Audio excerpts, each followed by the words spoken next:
प्यारा सा good morning और एक नए क्लास में स्वागत करते हैं। आज हम लोग क्लास पढ़ने जा रहे हैं रीजनिंग का और 5 महत्वपूर्ण प्रश्नों का हल हम लोग देखने वाले हैं। स्क्रीन में आप देख रहे हैं बोर्ड पे 5 सवाल में से 2 सवाल अभी रीजनिंग का वो देखने को मिल रहा है और ये चैप्टर जो है घड़ी से है। सवाल सॉल्व करने से पहले हम पहले क्लॉक से रिलेटेड जो है कुछ इंपॉर्टेंट जानकारी उसको पहले दे लेते हैं। उसमें कुछ आता है वर्ड, उसको जानना जरूरी होता है, जैसे क्लॉकवाइज और एक एंटी क्लॉकवाइज। उसको हम लोग घड़ी का फिगर में समझेंगे। एक घड़ी हमने बनाया है, देखिए ये घड़ी है। आपके घरों में घड़ी होगा सब जगह, या फिर आपके हाथों में घड़ी जो पहनते हैं वही घड़ी है। इसी घड़ी में समझना है कि क्लॉकवाइज होता क्या है और एंटी क्लॉकवाइज होता क्या है। क्योंकि हम इसको कॉन्सेप्ट को जानेंगे तब जाके हमारा सवाल बनेगा। तो क्लॉकवाइज क्या होता है, जब घड़ी की सुई दाएं तरफ से बाएं तरफ घूमती है, तो इसको जब ये दाएं तरफ से यानी ये यहाँ पे अगर दिशा में बात करें तो ऊपर में उत्तर होगा और इधर दक्षिण होगा और इधर पूरब होगा, ये पश्चिम होगा। तो घड़ी बिल्कुल ये शेप है घड़ी का। ये घड़ी का कांटा घूमता किधर है, दाएं तरफ से, इसलिए इसको क्या बोलते हैं, क्लॉकवाइज, मतलब दक्षिणावर्त। हिंदी में इसको दक्षिणावर्त कहेंगे। और जब उल्टा घूमेगा उसका तो उसको एंटी क्लॉक, उसको क्या बोलेंगे, एंटी क्लॉक, उसको वामावर्त बोलते हैं। तो ये 2 वर्ड जो है जरूरी है जानना, क्लॉकवाइज और एंटी क्लॉकवाइज। तो हमने बता दिया है कि घड़ी के दिशा यानी दक्षिणावर्त में यानी क्लॉकवाइज से वो घूमती है, और जब उसका उल्टा घुमाते हैं तो वो एंटी क्लॉक कहलाता है। आगे सवाल में हम लोग जाते हैं। पहला सवाल क्या है, पहला सवाल है कि रेखा पूर्व के सम्मुख खड़ी थी, फिर वह 90 डिग्री दाएं मुड़ती है, फिर 45 डिग्री वामावर्त दिशा में मुड़ती है, फिर वह 90 डिग्री दक्षिणावर्त मुड़ती है। अब वह किस दिशा के सम्मुख खड़ी है, ये सवाल पूछ रहा है। ऑप्शन सामने है, उत्तर, उत्तर पूर्व, दक्षिण, दक्षिण पश्चिम। ये ऑप्शन 4 दिया हुआ है। सवाल आपने देख चुका है। इसको रिपीट करते हैं, हम लोग इसको बनाने का प्रयास करते हैं। आइए, तो रेखा पूर्व की दिशा में एक हम लोग ले लेते हैं डायरेक्शन के लिए। ऊपर में क्या होता है, ऊपर में आपका हो जाता है उत्तर, इधर दक्षिण हो जाएगा, इधर पूरब हो जाएगा, इधर पश्चिम हो जाएगा। ठीक है, तो रेखा पूरब के सम्मुख खड़ी है। पूरब का मतलब ये रेखा अगर यहाँ खड़ी है तो इसका फेस इस तरफ होगा, इस तरफ पूरब है तो पूरब की दिशा में वो खड़ी है।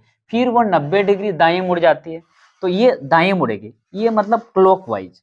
यहाँ से आपका यहाँ 90 डिग्री हो जाएगा, यहाँ से यहाँ तक 90 डिग्री, मतलब ये 90 डिग्री ये मुड़ी, तो आपका ये रेखा का फेस किधर हो गया, ये दक्षिण की तरफ हो गया।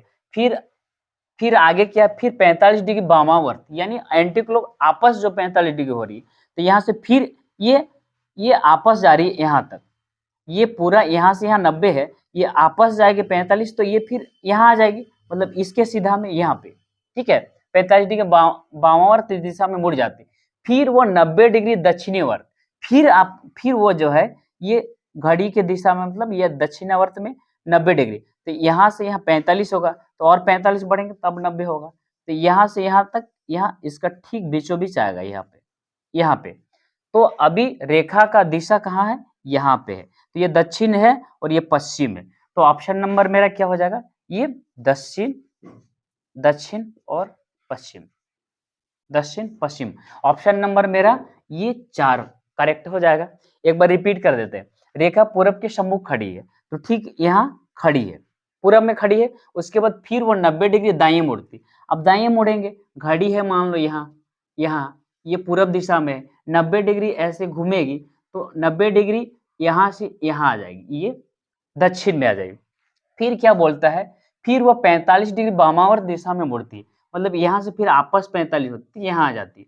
फिर क्या है, फिर वह 90 डिग्री दक्षिणावर्त मुड़ जाती है, तो यहाँ से फिर 90 डिग्री, तो यहाँ 45 और फिर 45, तब 90 डिग्री यहाँ आएगी, तो यहाँ आती। तो कहने का मतलब ये दक्षिण है और ये पश्चिम है, तो ये दक्षिण पश्चिम के बीचों बीच, तो ये बीच बीच में आ जाता है। तो ऑप्शन नंबर दक्षिण पश्चिम हो जाएगा करेक्ट आंसर। आगे दूसरा क्वेश्चन हम लोग देखते हैं। दूसरा क्वेश्चन क्या है, राम उत्तर पश्चिम के सम्मुख है, एक बना लेते हैं घड़ी का शेप जिसमें डायरेक्शन हम लिख लेते हैं। ये उत्तर हो गया, ये दक्षिण हो गया, ये पश्चिम हो गया, ये पूर्व हो गया। क्या बोल रहा है कि राम जो है उत्तर पश्चिम के सम्मुख खड़ा है।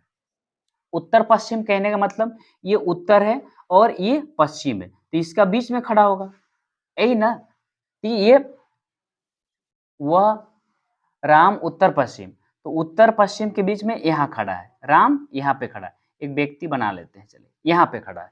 आगे क्या बोल, वह दक्षिणावर्त दिशा में 90 डिग्री घूमा, यहाँ से 45 और यहाँ से और 45, 90 डिग्री मतलब अब यहाँ पे खड़ा हो गया, यहाँ पे, यहाँ आ गया। फिर वह 180 डिग्री वामावर्त, वामावर्त का मीनिंग क्या होता है, एंटी क्लॉक, उल्टा।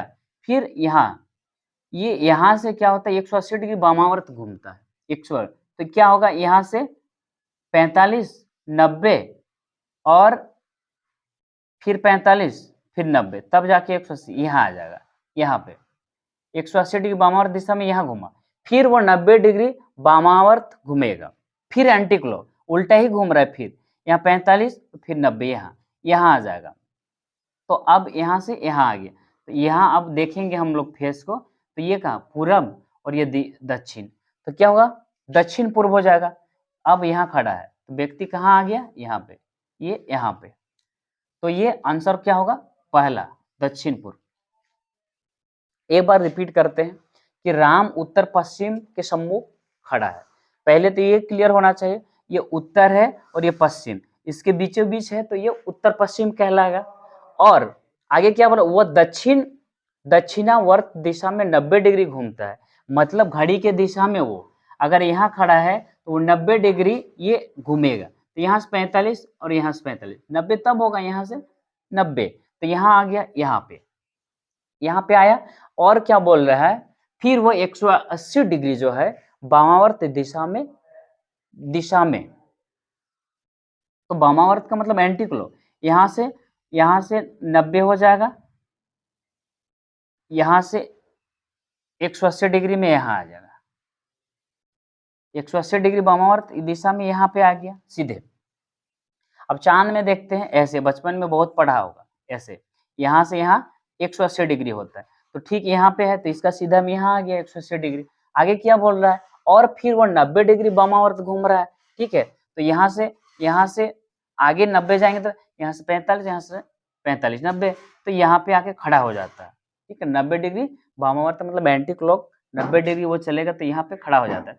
तो इसी दिशा को हमको पता करना है, तो ये दिशा कहाँ पे, इधर पूरब है, ये दक्षिण है, तो क्या होगा, ये दक्षिण पूर्व। हम लोग को फाइनली आंसर क्या होगा, दक्षिण पूर्व, दक्षिण पूर्व आंसर हो जाएगा। तो आई होप ये 2 रीजनिंग का सवाल है, कॉन्सेप्ट समझ में आया होगा। अगर अच्छा लगता है तो कमेंट करके जरूर आप कमेंट करिए, बताइए किस तरह लगा। और आगे एक सवाल आपके लिए छोड़ते हैं, चैनल में जो अब तक नहीं है चैनल को सब्सक्राइब कर लेंगे, बाकी कैसा लगा कमेंट करके जरूर भेजें। तब तक के लिए फिर जय हिंद, वंदे मातरम।